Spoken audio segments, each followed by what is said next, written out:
Kalau di Buddha, saya bilang di antara agama lain paling rukun ya secara dinamika, meskipun kami itu sebenarnya bedanya sangat jauh mas. Kami kan kalau di seluruh Indonesia itu ada 24 majelis, tapi kalau di Kalimantan Tengah itu pengurus daerah ya, kami ada 5 majelis.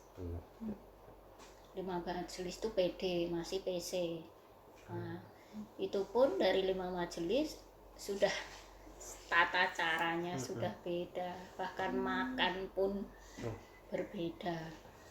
Jadi untuk memanai kerukunan ya memang kita sudah biasa rukun. Jadi kalau dibilang kita meningkatkan moderasi, apalagi yang akan kita tingkatkan.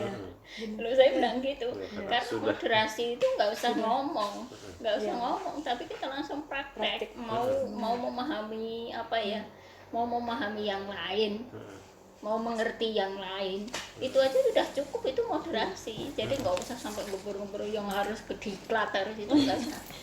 Contoh kami gini, 5 majelis itu yang masalah makan aja sudah dibedakan 3. Vegetarian murni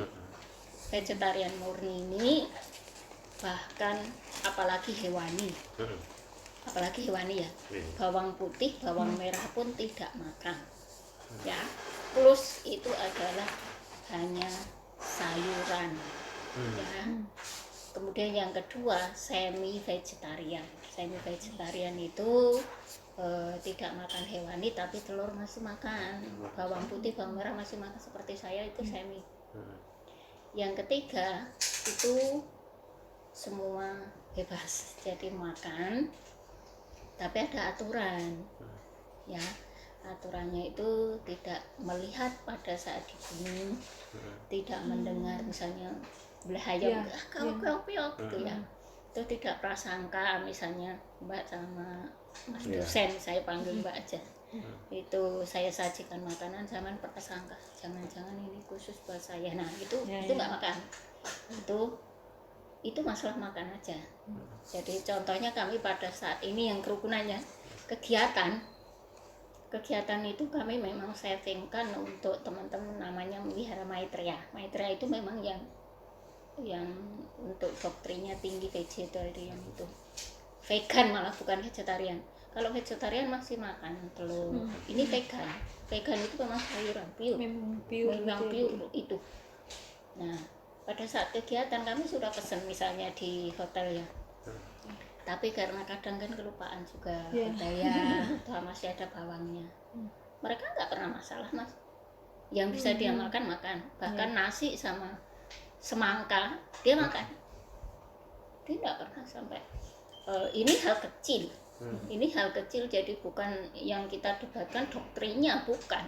Ini hal kecil yang untuk kerukunan kita biasa aja. Saya sampai minta maaf ya, kelupaan, Mas Teguh kelupaan pesan, nggak apa-apa ibu, nggak apa-apa, saya bisa makan sama apa, ini nasi sama semangka gitu loh.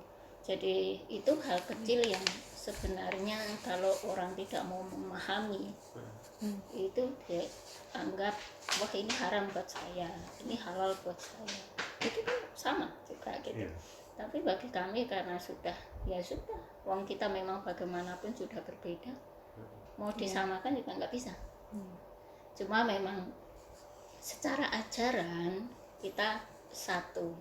Itu memang di Buddhis itu kan ada guru ya, guru agung itu ya Buddha Gautama itu. Jadi kitab sucinya juga Tipitaka, kemudian kita seperti nabinya. Kalau kami itu adalah guru agung itu Buddha. Jadi untuk itu nggak pernah dinamikanya ya seperti itu aja mas, nggak pernah ada dinamika yang negatif ya, tapi kami positif. Jadi meskipun kita beda majelis, beda doktrin, bahkan hal-hal yang seperti saya contohkan tadi, kita nggak pernah mempermasalahkan. Sama seperti saya yang vegetarian semi ya, vegetarian semi pun kami juga bersama umat, misalnya kami dikasih makan kok di situ ada pentol baksonya misalkan ya kan ada misalnya sayur apa sop gitu. Ya tetap saya makan, saya nggak menolak, cuma kan itu saya singkirkan. Jadi saya bukan itu saya nggak makan, kecuali memang sebelumnya saya bilang. Tapi kalau umat saya sekali teman ini sudah paham saya, jadi kalau ngasih makan saya ya yang nggak ada hewani.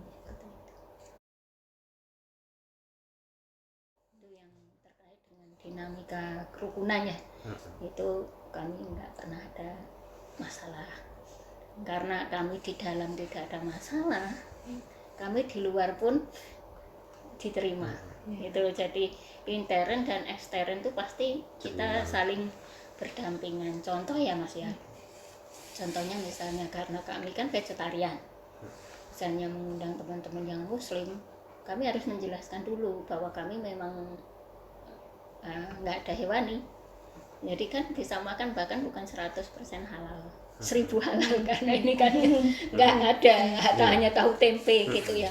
Itu jadi antara dalam dengan yang di luar pun kita ini sudah nggak ada dinamika yang ini ya, apa di luar tujuan dari Indonesia yang kerukunan itu. Jadi sederhananya memang karena dari dalam itu sudah menghargai ini ya, sehingga penerimaan dari